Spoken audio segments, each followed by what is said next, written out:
Em destaque no Panorama CBN. Aprovada a regra que acaba com exigências de aulas em autoescolas para tirar CNH. Banco Central lança sistema para evitar abertura de contas sem consentimento. Câmara bloqueia salário de Alexandre Ramagem, foragido nos Estados Unidos. Moraes determina perícia em General Heleno sobre Alzheimer e cita contradições. Chuvas torrenciais causam mais de 1.000 mortes na Ásia. Panorama CBN. Olá para você que está aqui comigo, eu sou Leandro Gouveia.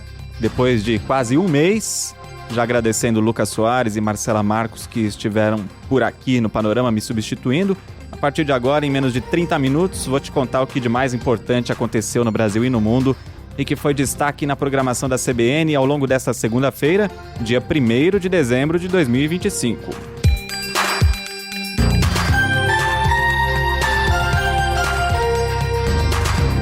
O ministro Alexandre de Moraes, do Supremo Tribunal Federal, determinou a realização de uma perícia médica no general Augusto Heleno para a comprovação do diagnóstico de Alzheimer. Heleno foi condenado a 21 anos de prisão por tentativa de golpe de Estado, ele tem 78 anos, e alegou em depoimento durante o exame de corpo de delito na semana passada que teve diagnóstico e convive com a doença desde 2018. Mas no sábado, a defesa enviou ao Supremo esclarecimentos dizendo que os exames de Alzheimer foram feitos em 2024, com confirmação no início desse ano e não em 2018. Aí o ministro Alexandre de Moraes, na decisão dessa segunda, cita informações contraditórias apresentadas por Heleno e pela defesa e diz que o laudo pericial deverá ser realizado por médicos da Polícia Federal no prazo de 15 dias. Heleno começou a cumprir pena na terça-feira da semana passada, numa sala no Comando Militar do Planalto, em Brasília, e a defesa quer que ele cumpra a pena em prisão domiciliar. A Procuradoria-Geral da República concordou, mas ainda falta a decisão da Justiça. E a defesa do ex-presidente Jair Bolsonaro pediu autorização judicial para que um cardiologista e um fisioterapeuta tenham acesso à superintendência da Polícia Federal em Brasília, onde ele está preso, para dar continuidade ao atendimento médico do ex-presidente. Nessa segunda, o ministro Alexandre de Moraes autorizou as visitas de Michele Bolsonaro e da filha, Laura, e também do vereador Carlos Bolsonaro. A liberação é para visitas separadas de 30 minutos. E o ministro confirmou o cadastramento de 3 pessoas ligadas à família para entrega de alimentação especial, que vai ser fiscalizada pela Polícia Federal. Outros pedidos de visita, por aliados, deputados, integrantes do PL, foram negados. E a Câmara bloqueou o salário de R$46 mil de Alexandre Ramagem, do PL, atendendo a uma decisão do Supremo. A medida foi tomada na semana passada e divulgada nessa segunda. O deputado está foragido nos Estados Unidos para não cumprir a pena de 16 anos de prisão por tentativa de golpe.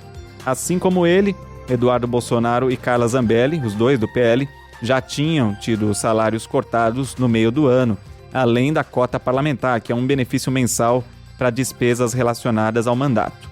Ramagem também teve o acesso à cota bloqueado. Apesar disso, os 3 gabinetes seguem funcionando normalmente, com equipes e despesas administrativas. Ainda não há uma definição sobre a cassação do mandato de Ramagem. E uma treta na família Bolsonaro ganhou noticiário nessa segunda-feira, e isso começou no domingo, quando a ex-primeira-dama Michele Bolsonaro viajou ao Ceará para participar do lançamento da pré-candidatura do senador Eduardo Girão, do Novo, ao governo do estado. E aí no palco, ela criticou a aproximação do PL no estado, com o Ciro Gomes, que é outro candidato ao governo pelo PSDB. Michele disse que fazer aliança com o homem que é contra o maior líder da direita não dá, e que essa movimentação, essa aliança, foi precipitada. Essa costura, a aliança do PL com o Ciro Gomes lá no Ceará, foi feita pelo presidente do partido no estado, o deputado André Fernandes, que respondeu, depois dessa fala da Michele, que a articulação foi feita com o aval de Jair Bolsonaro. E os filhos de Bolsonaro também fizeram posts criticando Michele. O senador Flávio Bolsonaro, ao portal Metrópolis, disse que ela atropelou a orientação do pai e classificou a postura como autoritária. Eduardo Bolsonaro concordou e disse que foi um desrespeito com o deputado André Fernandes, que fez essa articulação no Ceará. Carlos Bolsonaro também se alinhou aos irmãos e criticou Michele. Depois disso, segundo a colunista do jornal O Globo e da CBN, Malu Gaspar, o PL decidiu convocar uma reunião de emergência para essa terça-feira para administrar toda essa crise. Trago agora uma notícia que acabou confirmando o que já se esperava. O Conselho Nacional de Trânsito aprovou por unanimidade a resolução que acaba com a exigência de aulas em autoescolas para quem quer tirar CNH. Essa resolução também reduz a carga horária mínima para aulas práticas e teóricas e acaba com o prazo de validade do processo para tirar a primeira carta. Essas novas regras não acabam com as provas teóricas e práticas. O candidato ainda vai ter de fazer os exames para receber a habilitação. O exame toxicológico também segue obrigatório para motoristas das categorias C, para caminhões, D de dado, para ônibus e E, para carretas e veículos articulados. O governo diz que o objetivo principal da mudança é diminuir o custo da CNH em até 80% e também a burocracia. Quase metade dos motoristas sem habilitação não regulariza a situação justamente por causa do preço. São 20 milhões de brasileiros dirigindo sem habilitação. Como é que ficam, então, as aulas teóricas? Não existe mais carga horária mínima. As aulas poderão ser presenciais ou remotas, ao vivo ou gravadas. O candidato vai poder fazer as aulas por meio de uma plataforma do governo federal, em autoescolas, entidades de ensino à distância, escolas públicas de trânsito ou entidades que integram o Sistema Nacional de Trânsito. E as aulas práticas? A grande mudança é a criação do instrutor autônomo. Não vai ser mais obrigatório fazer as aulas em autoescolas, a carga horária mínima vai ser reduzida de 20 para 2 horas e o candidato vai poder usar o próprio veículo, desde que esteja acompanhado por um instrutor autorizado e que o carro atenda aos requisitos de segurança do Código de Trânsito Brasileiro. Esses instrutores já registrados no sistema do governo vão poder optar por atuar como autônomos. E aí, para novos instrutores, o Ministério dos Transportes vai oferecer um curso de formação gratuito. Para atuar como instrutor autônomo, o profissional precisa ter pelo menos 21 anos, autorização do Detran e ter CNH há pelo menos 2 anos na categoria que pretende instruir. Além disso, o candidato a instrutor não pode ter cometido infrações gravíssimas nos últimos 12 meses. Então as provas mesmo continuam obrigatórias. Na prova teórica, que vai ter duração de no mínimo 1 hora, o candidato vai precisar acertar no mínimo 20 questões para ser aprovado. E nos exames práticos, o candidato vai ter que seguir um trajeto pré-definido, vai ser possível usar o próprio veículo. Em caso de reprovação, não existe limite de tentativas e a segunda tentativa vai poder ser agendada sem cobranças adicionais. Outro ponto importante é que o prazo de validade do processo de formação do candidato, que antes era de 12 meses, passa a ser indeterminado. A resolução do CONTRAN também busca facilitar os processos para tirar CNH nas categorias C, D e E, permitindo que os serviços sejam realizados por autoescolas ou por outras entidades credenciadas. E o Banco Central lançou nesta segunda-feira um sistema que permite que você bloqueie a abertura de contas bancárias no seu nome ou no da sua empresa. Essa ferramenta, chamada BC Protege Mais, foi criada como uma resposta ao aumento de fraudes, em que golpistas usam dados pessoais para criar contas e contratar serviços financeiros sem a autorização da vítima. O chefe do Departamento de Atendimento Institucional do Banco Central, Carlos Eduardo Gomes, disse que agora as instituições vão ser obrigadas a fazer a consulta antes de abrir uma conta. O Banco Central tem contato eletrônico com todo o sistema financeiro. Então ela vai fazer uma consulta. Se a sua proteção estiver desativada naquele momento, ela vai poder terminar o processo e abrir a sua conta. Se você tiver com a sua proteção ativada, nesta jornada a instituição vai dizer o seguinte, você disse que não quer abrir conta. Se você tem interesse de continuar esse processo, você precisa ir ao Banco Central desativar para a gente fazer a abertura de conta. Essa proteção, essa ferramenta foi ao ar às 10 da manhã dessa segunda-feira e 5 horas depois, 7.800 usuários já tinham ativado o bloqueio. As instituições financeiras consultaram o BC Protege Mais cerca de 500 mil vezes nessa segunda-feira antes de permitir novas aberturas de relacionamento, novas aberturas de conta. Desse total, 263 tentativas foram barradas porque os titulares já tinham ativado essa proteção. Como é que você faz então? Precisa entrar na área logada do Meu BC, usando uma conta gov.br de nível prata ou ouro. E a ativação é imediata. E aí, se você quiser abrir uma conta, tem que desativar esse bloqueio. No caso de empresas, a proteção pode ser acionada pelo sócio, representante legal ou colaborador cadastrado no gov.br. E para que uma conta empresarial seja aberta, todos os responsáveis precisam estar com a proteção dos seus CPFs desativada. E olha só, o Pix bateu um novo recorde de transações num único dia. Foi na sexta-feira de Black Friday. Foram quase 298 milhões de operações que movimentaram 166 bilhões de reais. Sexta-feira também foi o último dia de pagamento da primeira parcela do 13º. Todo mundo já foi torrar, né? O recorde anterior era de 5 de setembro, quando foram feitas 8 milhões de transações a menos. Informação agora do mercado financeiro. O principal índice da Bolsa de Valores de São Paulo fechou em queda de 0,29% aos 158.611 pontos. O dólar comercial subiu 0,43%, cotado a R$ 5,35, e o euro fechou cotado a R$ 6,22, com alta de 0,5%.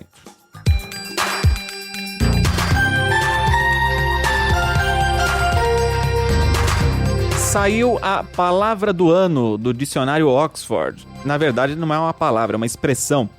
Sabe quando você está rolando a tela do celular pelas redes sociais e aí começa a ficar cada vez mais irritado? Então, a expressão do ano é essa tática de engajamento pela publicação de conteúdos para provocar raiva, indignação, frustração. É a chamada isca de raiva, ou rage bait em inglês. Segundo a editora Oxford, o uso dessa expressão, rage bait, triplicou nos últimos 12 meses.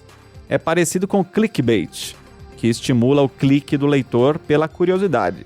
Mas nesse caso do rage bait é para irritar mesmo o público e aí gerar mais comentários, mais compartilhamentos. E olha que no ano passado, o termo da vez, né, o termo do ano, também estava ligado ao uso das redes sociais. Foi a expressão brain rot, que significa necrose cerebral, em referência ao desgaste mental provocado também pelo rolar das telas nas redes sociais. Outro dicionário, o Cambridge Dictionary, escolheu a palavra parasocial, que descreve o tipo de relação que alguém sente manter com uma pessoa famosa que não conhece, como a relação de fãs com figuras públicas. Já o Collins Dictionary optou pela expressão vibe coding, que é a prática de criar um aplicativo ou site descrevendo a uma inteligência artificial, em vez de escrever o código manualmente. Informação para você que prestou o vestibular para entrar na Universidade de São Paulo. Provavelmente você já sabe, né? A FUVEST liberou a lista com o nome dos aprovados para a segunda fase. São 30.787 candidatos, 4 por vaga. Os locais de prova também foram divulgados, podem ser consultados no site da FUVEST, e as provas vão ser nos dias 14 e 15 de dezembro, em 21 cidades, além da capital paulista. Na semana passada, a FUVEST já tinha divulgado as notas de corte dos cursos, e Medicina segue com a maior nota de corte, 80 pontos, considerando todas as modalidades de concorrência. Em seguida aparecem os cursos de Engenharia Aeronáutica, com corte de 75 pontos, e também Engenharias e Psicologia, os dois cursos com corte de 69 pontos. Vale lembrar que a FUVEST anulou uma questão de matemática da primeira fase e o valor foi atribuído a todos os candidatos presentes no dia da prova. Boa sorte para você. Notícia importante e interessante para você que usa o metrô de São Paulo. E aí pode ser você que vive em São Paulo, trabalha ou pretende turistar por aqui.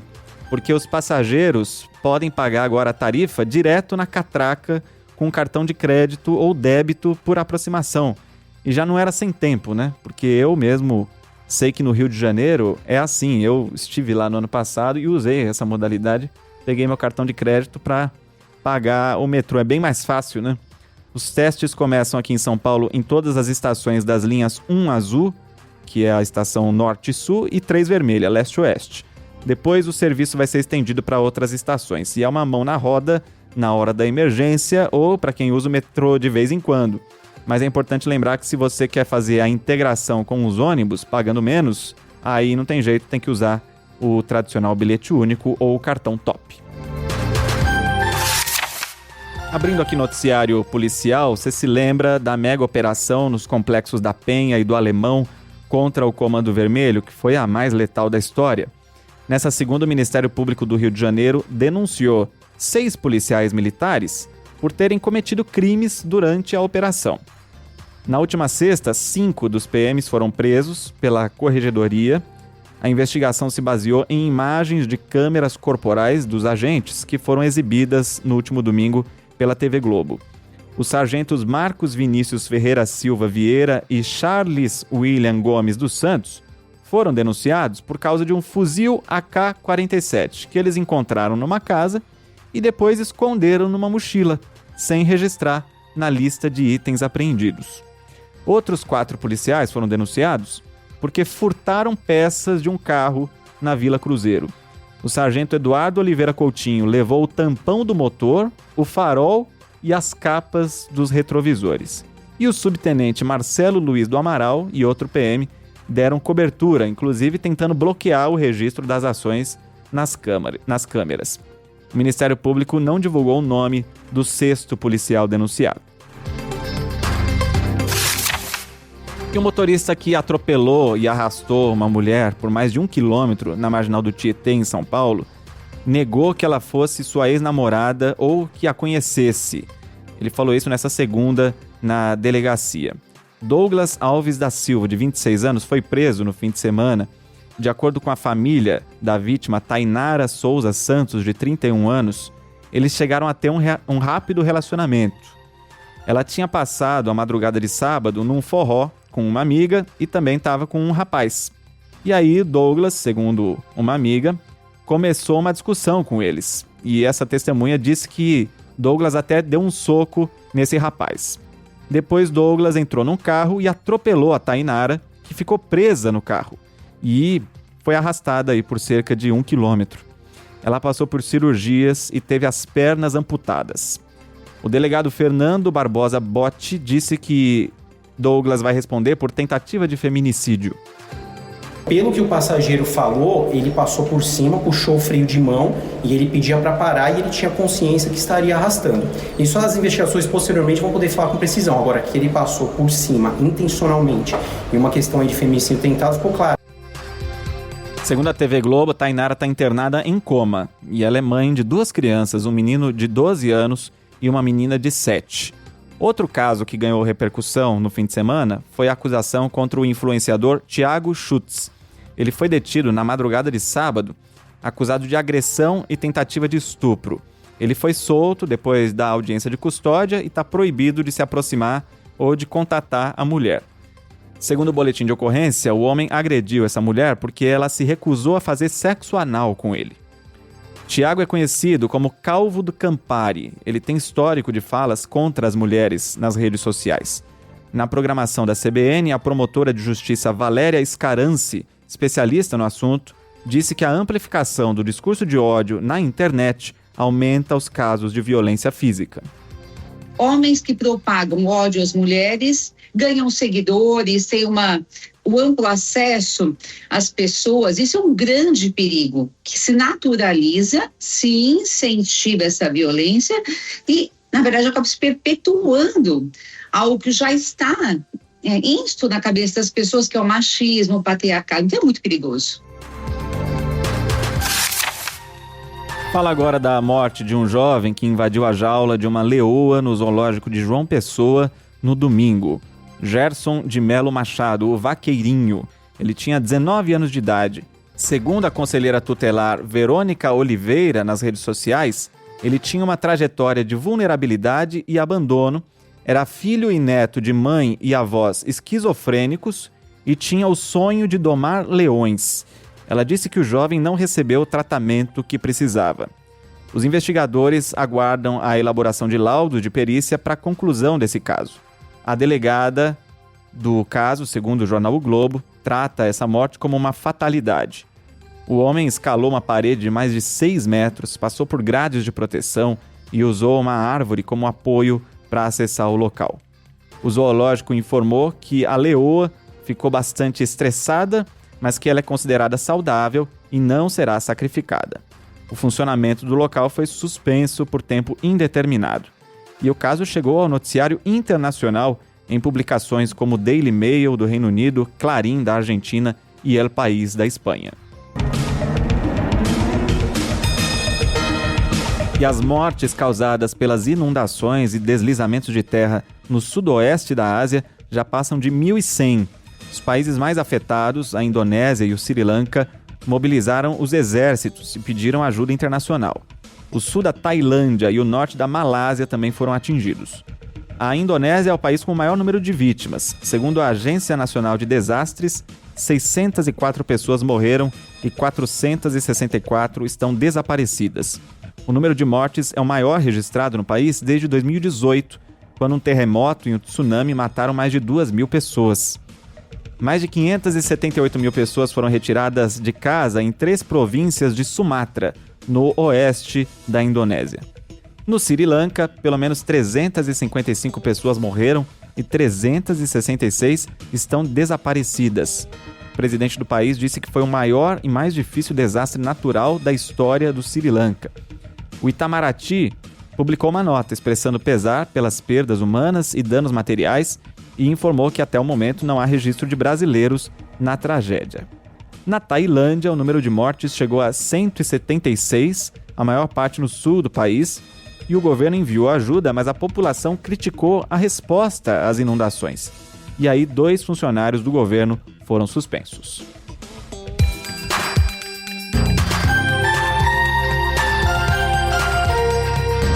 E antes da última notícia do Panorama, convido você a mandar mensagem. Meu e-mail é leandro.gouveia@cbn.com.br. No Instagram é só procurar por Le Reis Gouveia. Chegaram mensagens aqui desse tempo em que eu fiquei fora do Panorama. Estive lá na COP30 em Belém. O João Carlos Maia me mandou uma mensagem pelo Instagram. Ele é de Joinville, Santa Catarina, e perguntou quando que eu voltaria. Então estou de volta. João Carlos, obrigado pela mensagem, pelo carinho. Também o Fernando Weiverberg, no Spotify, ali na caixinha de comentários, ele mandou os parabéns para Marcela Marcos na última sexta-feira pela apresentação, tudo nota 10, e falou que também é fã da Rádio Sucupira, que a gente exibe todas as sextas-feiras aqui no Panorama. Lembrando que a Rádio Sucupira tem o próprio podcast, caso você queira acompanhar. Anoiteceu, o sino gemeu, a gente ficou feliz a rezar.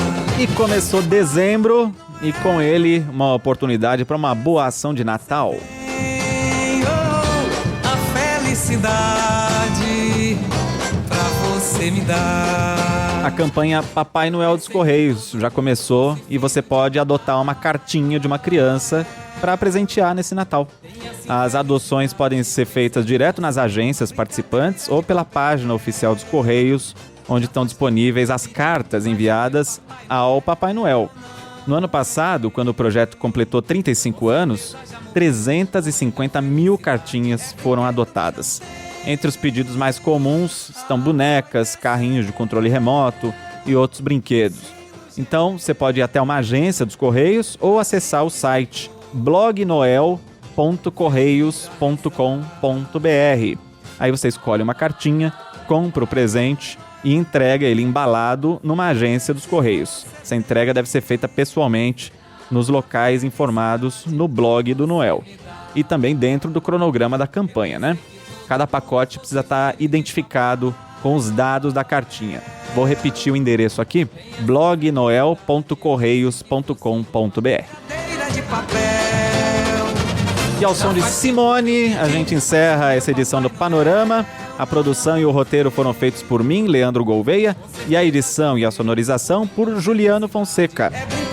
A próxima edição do Panorama chega às 7 da manhã com Bianca Santos e eu volto amanhã. Até lá!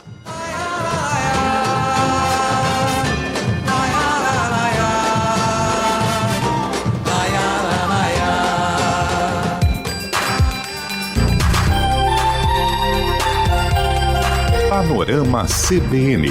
As principais notícias do dia em menos de meia hora.